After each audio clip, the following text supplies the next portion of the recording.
ാണോ സുന്നത്ത് വന്നിരിക്കുന്നത് ആ സുന്നത്തിന്റെ ശൈലിയിലാണ് കർമ്മങ്ങൾ സ്വീകരിക്കേണ്ടത്. ഉദാഹരണമായി ഞാൻ ഒന്നുകൂടി പറയട്ടെ, പറഞ്ഞതുകൊണ്ട് ഭക്ഷണം കഴിക്കുന്നത് സുന്നത്തായ സ്വഭാവം ഇല്ലേ? സുന്നത്തായ സ്വഭാവം തന്നെ സ്വീകരിക്കണം. എങ്ങനെ കഴിച്ചാലും ഭക്ഷണമാകൂലേ എന്ന് ചിലർ ചിന്തിക്കും. അത് ശരിയാണ്, എങ്ങനെ കഴിച്ചാലും ഭക്ഷണമാകും.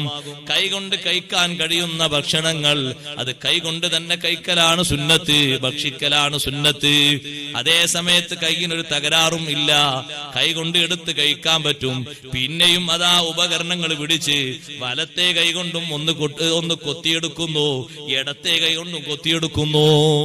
കണ്ടില്ല ചില ഭക്ഷണങ്ങളൊക്കെ രണ്ട് കൈയിലും രണ്ട് ഉളി തന്നിരിക്കുകയാണ്.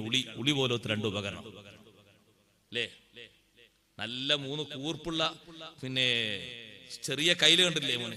അത് വലത്തെ കയ്യിലും ഇടത്തെ കയ്യിലും. ഈ കൈ കൊണ്ട് തോണ്ടിയെടുക്കുന്നു, JCB മോഡൽ. ഈ കൈ കൊണ്ട് തോണ്ടിയെടുക്കുന്നു. അപ്പൊ 2 കൈ കൊണ്ടാ ഭക്ഷിക്കുന്നത്, ഒരു കൈ കൊണ്ട് മാത്രമല്ല. ഭക്ഷിക്കേണ്ടതും വലത്തെ കൈ കൊണ്ട്, കുടിക്കേണ്ടതും വലത്തെ കൈ കൊണ്ടാണ്. പക്ഷെ ആളുകളുടെ ശൈലി നോക്ക് നിങ്ങൾ. അസറിനൊരു ചായയും കടിയും കിട്ടിയാൽ ഇടത്തെ കയ്യിൽ കടി, വലത്തെ കയ്യിൽ ചായ. അത് പറ്റൂല. രണ്ടും വലത്തെ കൈ കൊണ്ട് തന്നെയാണ്. ഇടത്തെ കൈ അത് ഭക്ഷണം കഴിക്കാനുള്ളതല്ല, ആണോ? ഇടത്തെ കൈ വെള്ളം കുടിക്കാനുള്ളതല്ല, ഇടത്തെ കൈ മൂക്ക് പിഴിയാനുള്ളതാണ്. മൂക്ക് പിഴിയ, മൂക്കിലെ അസ്പൃശ്യതകളൊക്കെ നീക്കുക. അതുപോലെ തന്നെ തലയിൽ എവിടെയെങ്കിലും ചൊറിയുന്നുണ്ടെങ്കിൽ ഫാനൊക്കെ എടുക്കുക, എനിക്ക് ഇടത്തെ കൈ. കക്ഷത്തിലെ രോമങ്ങൾ പറിക്കുക, മൂക്കിലെ രോമങ്ങൾ, ഇതൊക്കെ സുന്നത്താണ്. മൂക്കിലെ രോമങ്ങൾ പറിക്കുക, അസ്പൃശ്യതകൾ നീക്കുക, അതിനൊക്കെ ഉള്ളതല്ലേ ഇടത്തെ കൈ. ഒരാൾ ഒരു മുസാഫത്ത് ചെയ്യുമ്പോ ഇടത്തെ കൈ കൊടുത്താൽ തന്നെ ഇവനൊരു വിവരമില്ല എന്നല്ലേ പറയാം. വലത്തെ കൈയല്ലേ ഇതിന് കൊടുക്കൽ. രണ്ടു മാറ്റണ്ടല്ലോ. കുടിക്കാനും ഭക്ഷിക്കാനും രണ്ടിനും വലത്തെ കൈയാണ്. അപ്പൊ വലത്തെ കൈ കൊണ്ട് കുടിക്കുന്നു, ഇടത്തെ കൈ കൊണ്ട് ഭക്ഷണം കഴിക്കുന്നു, അത് ശരിയല്ല. വലത്തെ കൈ കൊണ്ട് ചായ കുടിച്ച് ആ ചായ അവിടെ വെച്ച് പിന്നെയും വലത്തെ കൈ കൊണ്ട് കടിയെടുത്ത് കഴിച്ചിട്ട് പിന്നെ ആ കടിയോടെ വെക്കുക, പിന്നെ ചായ എടുക്കുക.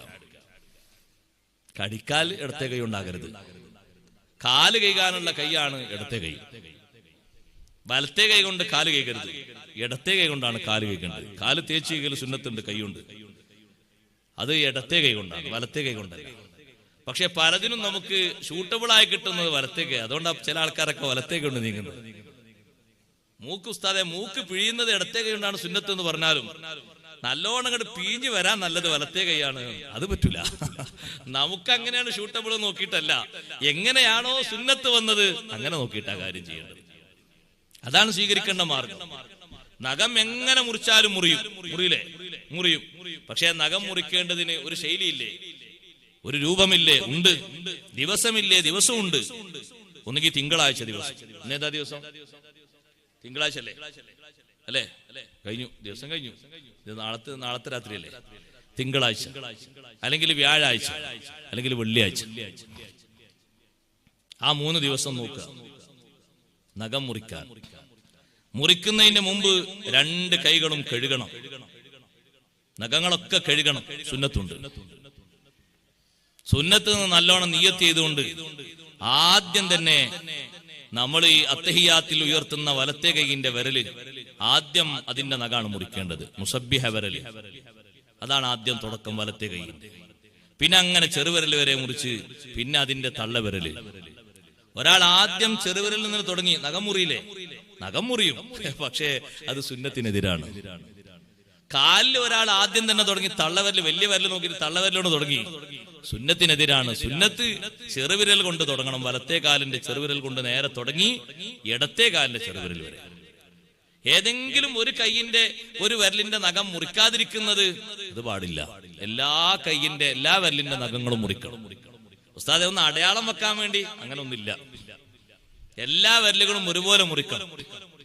എല്ലാ മുടിയും ഒരുപോലെ മുറിക്കേണ്ട പോലെ തന്നെ ചില മുടി മാത്രം ഇങ്ങനെ ഒരു പുട്ട് പോലെ, ചില മുടി മാത്രം ഇങ്ങനെ നിർത്തിയിട്ട്, ചില മുടി മാത്രം ഇങ്ങനെ വളർത്തിയിട്ട്, ഒരു തൊപ്പിക്ക് കറക്റ്റ് ആയിട്ട് മുടി ഇങ്ങനെ വെട്ടി റെഡിയാക്കിയിട്ട് തൊപ്പിന്റെ ഉള്ളിൽ ഒരു പുട്ട് എന്ന് പറഞ്ഞാറില്ല മോനെ? രാവിലെയൊക്കെ ഭക്ഷണം കഴിക്കാണ്ടാവും പുട്ട് പറഞ്ഞ സാധനം. ഇവിടെ പുട്ട് എന്നല്ലോ പറയാ, ഇവിടെ മാറ്റണ്ടാവും. ആ പുട്ട്, അത് തൊപ്പിന്റെ പുട്ടാകരുത്. ഈ മുടി ഒന്നായിട്ട് പുറത്തു നിന്ന് കണ്ടുനോക്കുമ്പോ എന്ത് ഇഖ്ലാസ് ഉള്ള മോനിലെ, ഒരു സംഭാവന കൊടുത്താലും തോന്നുക. കാരണം ആ തൊപ്പിന്റെ കറക്റ്റ് ആയിട്ടല്ല മുടി വെച്ച്.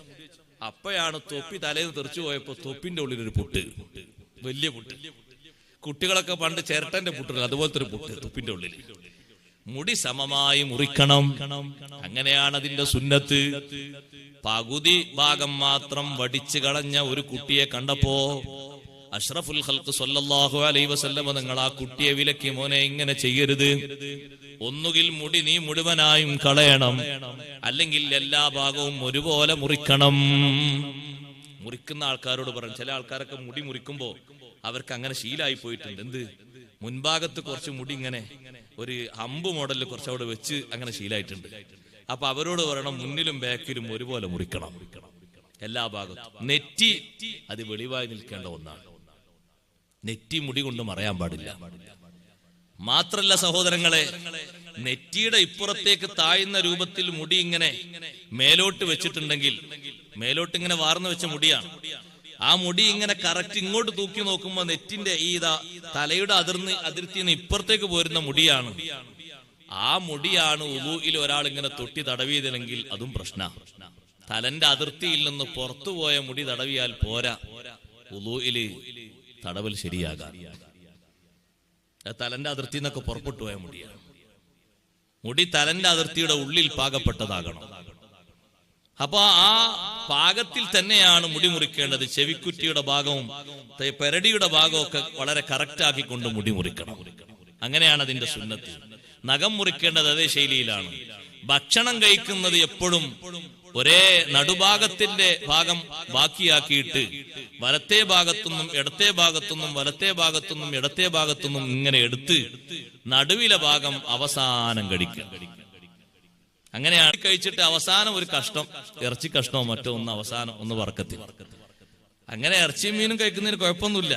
പക്ഷെ നടുവിലെ ഭാഗം ഒന്നാകെ കുഴക്കരുത്. ചിലതങ്ങനെ അവർ ചോറ് വയ്ക്കുന്നത് കാണുമ്പോ തന്നെ ഒരു ഇടങ്ങേറ് തോന്നും. കറി അങ്ങോട്ട് വെച്ചിട്ട് ഒന്നാകെ അങ്ങനെ കുഴച്ച് റെഡിയാക്കിയിട്ട് അങ്ങനെ കുഴക്കരുത്. വലത്തെ ഭാഗത്തുനിന്ന് എടുക്കുക, ഇടത്തെ ഭാഗത്തുനിന്ന്, പിന്നെയും വലത്തെ ഭാഗത്തുനിന്ന്, പിന്നെയും ഇടത്തെ ഭാഗം. അപ്പൊ നടുഭാഗം അവിടെ ഇങ്ങനെ ബറക്കത്ത് ഇറങ്ങിക്കൊണ്ടിരിക്കും എന്നാണ് നബി സല്ലല്ലാഹു അലൈഹി വസല്ലം പഠിപ്പിച്ചത്. അപ്പൊ അതേ ശൈലിയിൽ തന്നെ ആ ഭക്ഷണം കഴിക്കുമ്പോ സുബ്ഹാനല്ലാഹ്, നമ്മൾ ചെയ്യുന്ന അമല് അഹ്സനു അമല, നല്ല അമലായി കിട്ടി. ആ നഖം മുറിച്ചാൾ തന്നെ മുറിച്ച ഉടനെ തന്നെ മുറിക്കപ്പെട്ട നഖങ്ങൾ വിരലുകൾ കഴുകണം.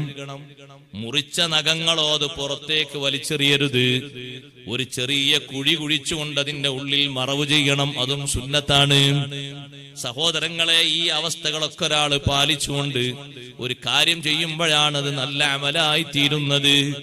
ഇന്നും നിങ്ങൾ നോക്ക്, നമ്മളെല്ലാവരും ഇന്നും കുളിച്ചവരല്ലേ, പലരുടെ കുളിയും നല്ല കുളിയായിട്ടില്ല. എന്തേ കാരണം? ചില ആളുകളൊക്കെ കുളിക്ക് നിയ്യത്ത് വെക്കണമെങ്കിൽ ഒന്നെങ്കിൽ ജുമുഅ ദിവസം വരണം, അല്ലെങ്കിലോ ജനാബത്ത് കുളിയാകണം. എല്ലാ ദിവസത്തെ കുളിക്കും നിയ്യത്തുണ്ട്. കുളിക്കാകെ 2 ഫർളല്ലേ ഉള്ളൂ, സുന്നത്തുകൾ 10-15 എണ്ണമുണ്ട്. ആ സുന്നത്തുകളൊക്കെ പാലിച്ചിട്ടുള്ള കുളിയാണോ? ആ കുളിക്കുന്ന അത്രയും നേരം നമ്മൾ ചെയ്ത അമല് അഹ്സനു അമല, ഏറ്റവും നല്ല അമലാണ്. മുത്തുനബി സല്ലല്ലാഹു അലൈഹി വസല്ലം തങ്ങൾ കുളിച്ചൊരു ശൈലിയില്ലേ, ആയിഷ ബീവി റളിയല്ലാഹു അൻഹ രേഖപ്പെടുത്തിയത് കാണാം. വുളു എടുക്കാതെ, കാമിലായ വുളു എടുക്കാതെ അവിടുന്ന് കുളിച്ചിട്ടില്ല. എപ്പോ കുളിച്ചിട്ടുണ്ടോ കുളിക്ക് മുമ്പ് വുളു എടുത്തിട്ടുണ്ട്. നമ്മളിൽ പലരുടെയും സ്വഭാവം കുളി കഴിഞ്ഞിട്ട് പിന്നെ വന്ന് വുളു എടുക്കുന്നത് കാണാം. അങ്ങനെയല്ല ചെയ്യേണ്ടത്. കുളിന്റെ മുമ്പാണ് വുളു. എത്രത്തോളം പണ്ഡിതന്മാര് പഠിപ്പിച്ചു, കുളിയുടെ മുമ്പ് നിർവഹിക്കുന്ന വുളു ഇടയിൽ വെച്ച് മുറിഞ്ഞുപോയാൽ ഇടയിൽ വെച്ച് ആ വുളു പുതുക്കുന്നത് സുന്നത്താണ്. അത്രയും ശ്രേഷ്ഠതയുള്ള വുളു ആണ് കുളിന്റെ മുമ്പുള്ള വുളു. അതുകൊണ്ട് കുളിക്കുന്ന ആള് അയാൾ വുളു എടുക്കണം. വുളു എടുത്തിട്ടാണ് കുളിക്കേണ്ടത്. കുളിക്കേണ്ട രൂപത്തിൽ കുളിക്കണം. സഹോദരങ്ങളെ, ആ കുളി കഴിഞ്ഞിട്ടും നമുക്ക് സാധ്യമെങ്കിൽ വുളുഇന് ശേഷം കൈ ഉയർത്തിയിട്ട് 3 പ്രാവശ്യം ചൊല്ലുന്ന ദിക്റില്ലേ, അത് കുളിക്ക് ശേഷവും സുന്നത്തുണ്ട്. തുടക്കത്തിൽ ബിസ്മി ഉളൂഇന് ബിസ്മിയും ഔദൊക്കെ ചൊല്ലും പോലെ തന്നെ ഉളൂഇന്റെ തുടക്കത്തിൽ ഉളയുടെ തുടക്കത്തിനും അത് സുന്നത്തുണ്ട്.